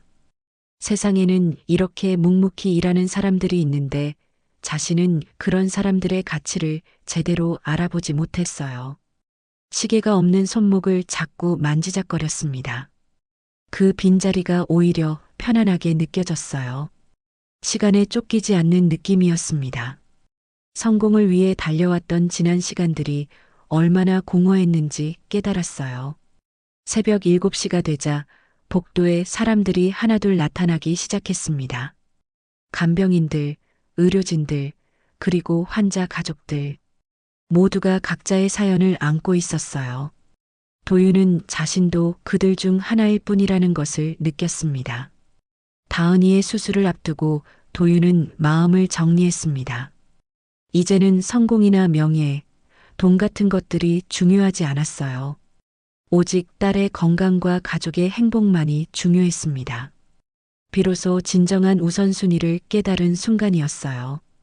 오전 8시, 다은이의 상태가 갑자기 급변했습니다. 심장 모니터에서 경고음이 울리기 시작했어요.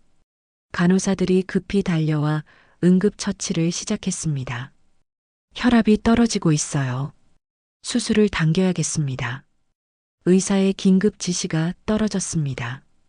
예정된 오후 수술이 오전으로 앞당겨진 것이었어요. 서영이 다은이의 손을 꽉 잡았습니다. 아이의 작은 손이 차갑게 식어가고 있었어요.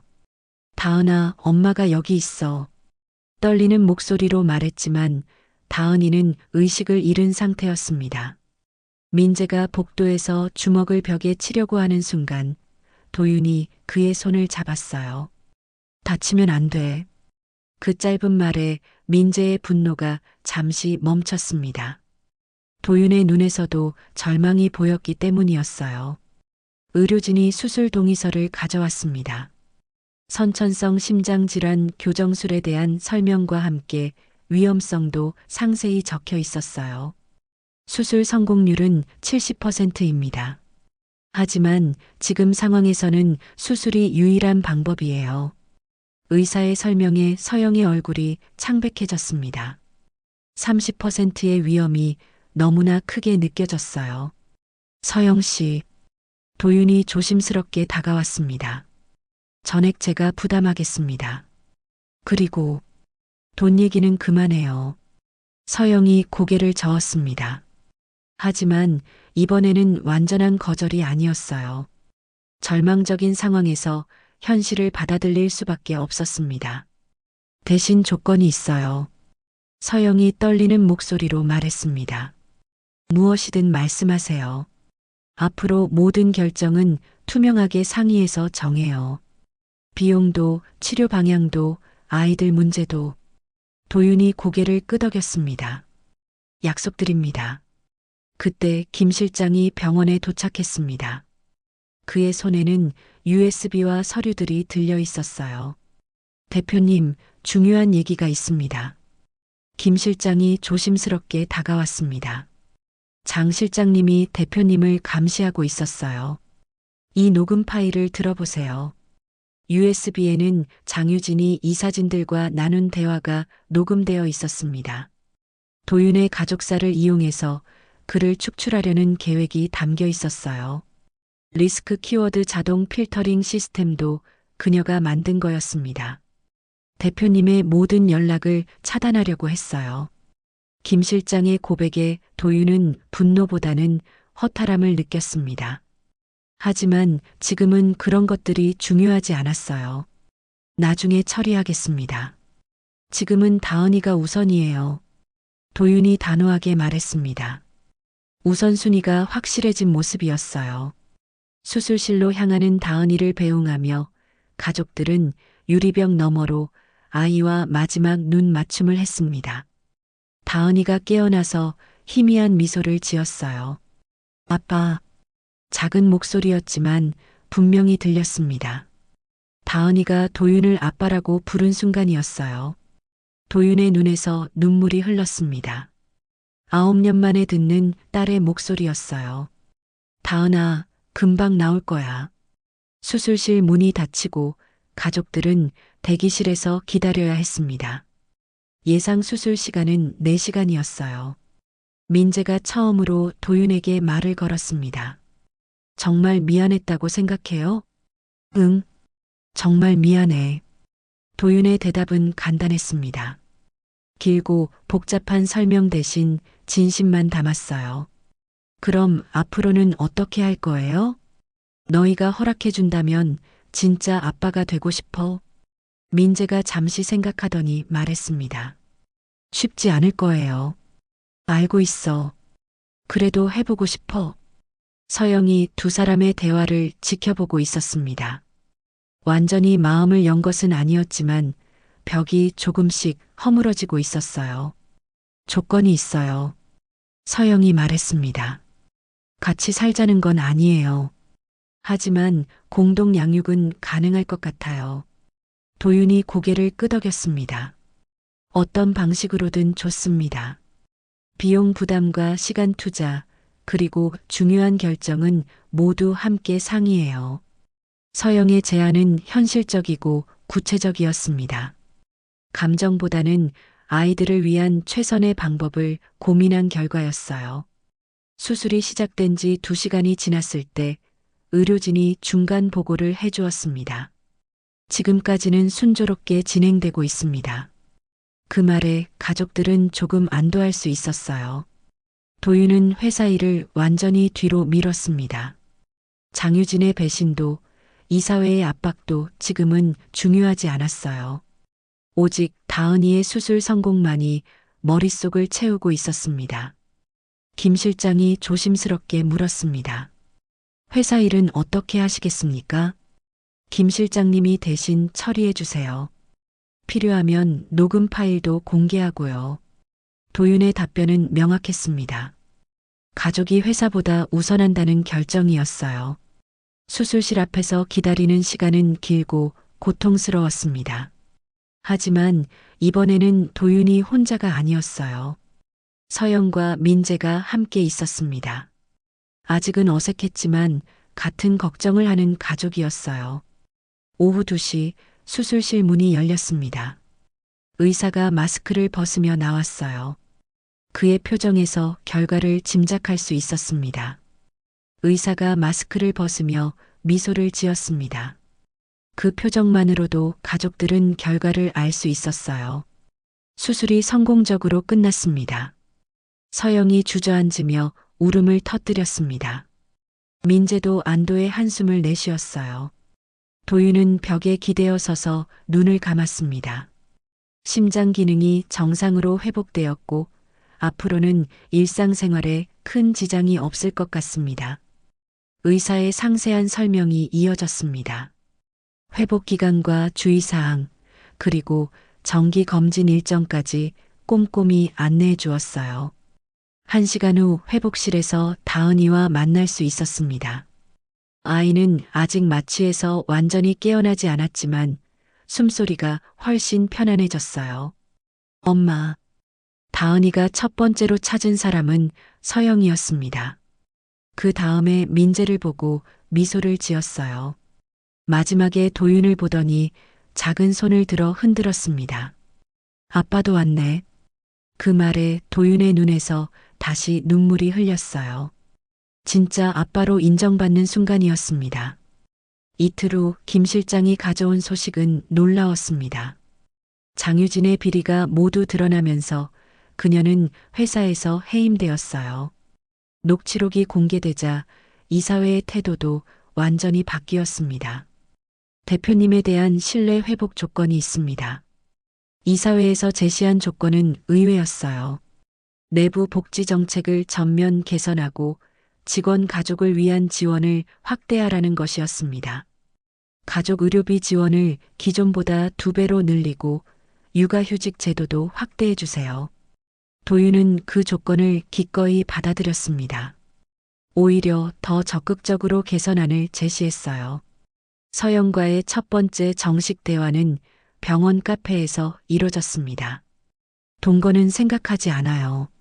서영이 명확하게 선을 그었습니다. 하지만 아이들을 위한 공동 양육은 가능할 것 같아요. 구체적인 조건들이 오갔습니다. 주말마다 만나는 시간, 중요한 결정 시 상해 방법, 비용 분담 원칙 등이 정해졌어요. 투명하게 하자는 게 가장 중요해요.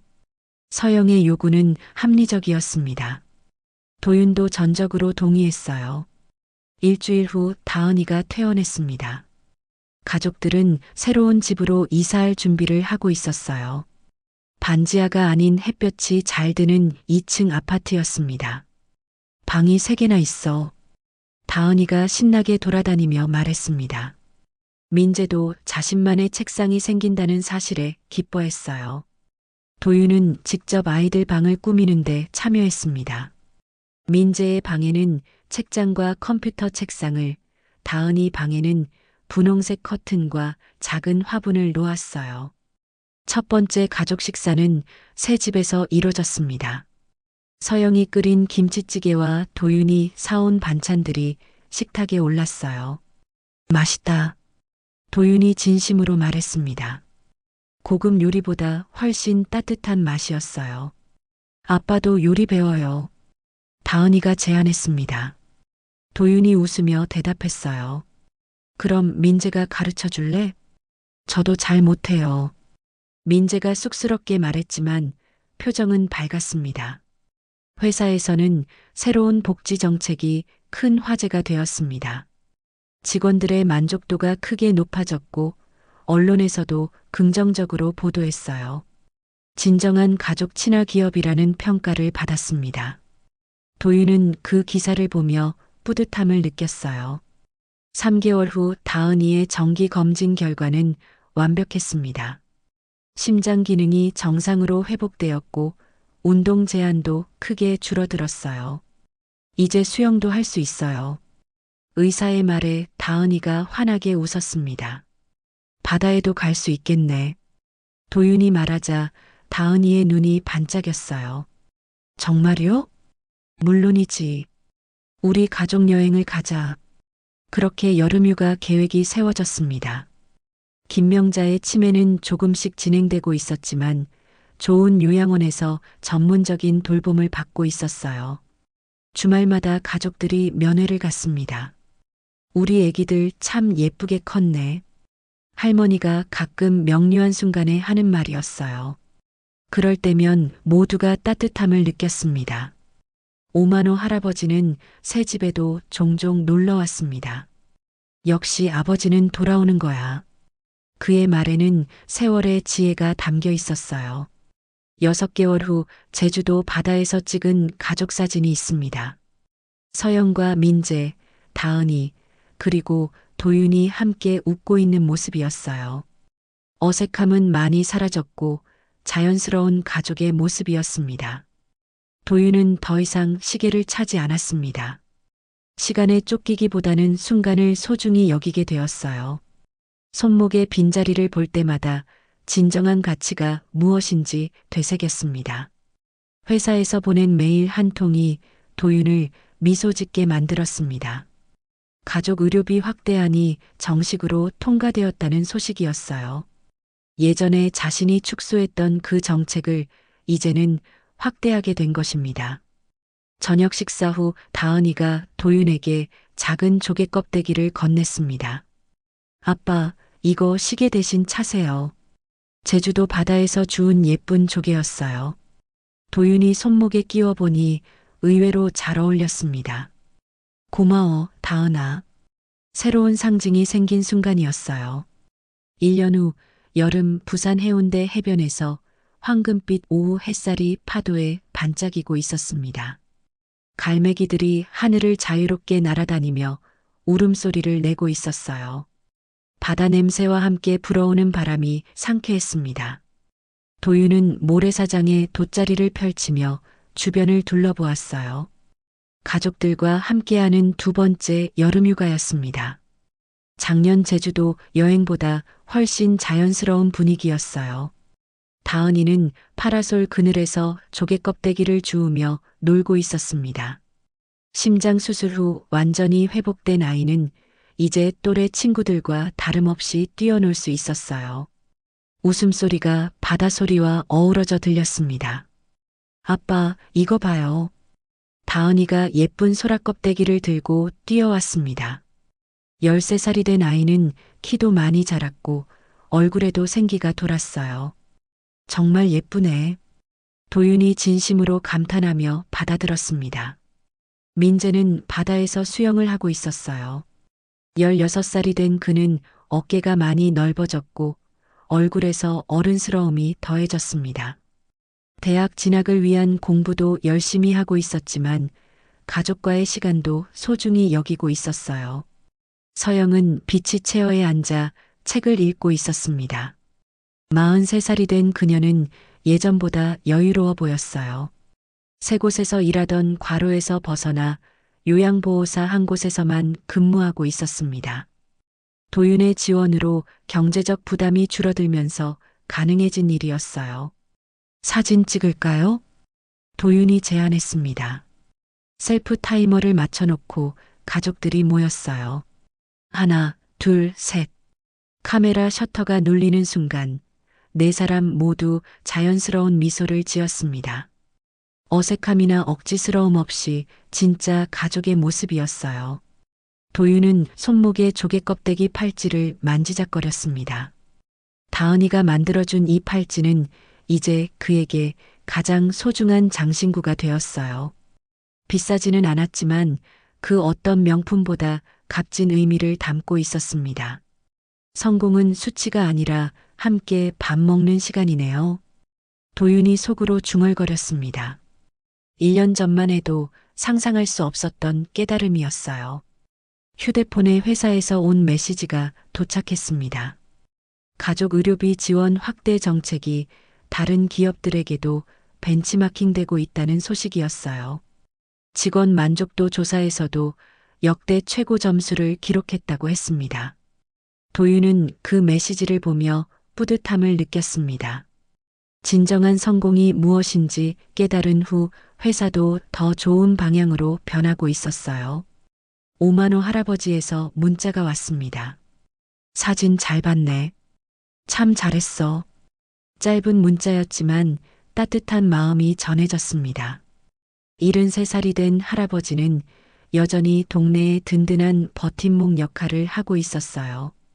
김명자 할머니도 요양원에서 안정적으로 지내고 있었습니다. 치매가 진행되고 있었지만 가끔 명료한 순간에는 우리 애기들 참 예쁘다고 말씀하시곤 했어요. 그럴 때마다 가족들은 따뜻함을 느꼈습니다. 아빠, 저기 보세요. 다은이가 가리킨 곳에는 돌고래 떼가 지나가고 있었습니다. 바다 위로 뛰어오르는 돌고래들의 모습이 신비로웠어요. 와, 진짜 돌고래다. 민재도 신기해하며 바라보았습니다. 가족들은 한동안 말없이 그 광경을 감상했어요. 해가 서쪽으로 기울어가며 하늘이 주황빛으로 물들기 시작했습니다. 석양이 바다에 반사되어 황금빛 물결을 만들어내고 있었어요. 집에 갈 시간인가요? 서영이 물었습니다. 조금 더 있다 가도 돼요? 다은이가 아쉬워하며 말했습니다. 그럼 석양까지 보고 가자.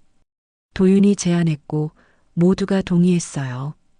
가족들은 모래사장에 나란히 앉아 석양을 바라보았습니다. 파도 소리와 갈매기 울음소리가 평화로운 배경 음악이 되어 주었어요. 다음에는 어디로 여행 갈까요? 다은이가 물었습니다. 다은이가 정해봐. 도윤이 말했습니다. 강원도 바다도 좋을 것 같아요. 좋은 생각이야. 민재가 동의했습니다.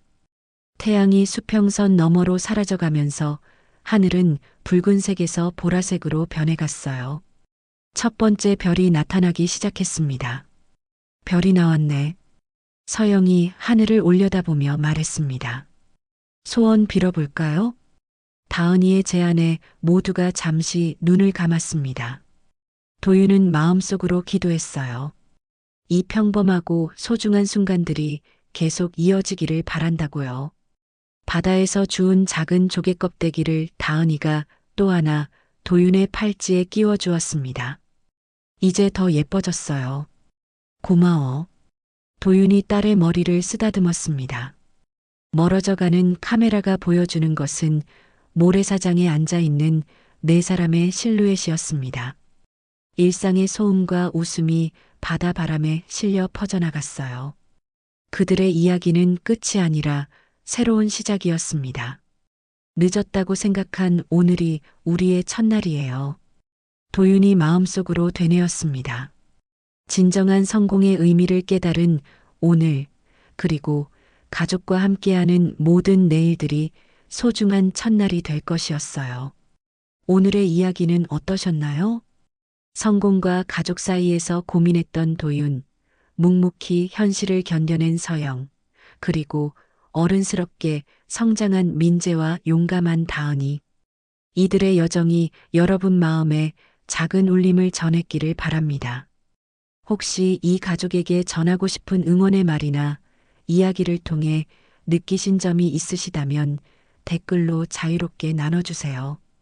여러분의 진심 어린 이야기가 또 다른 누군가에게는 큰 위로가 될 수 있거든요.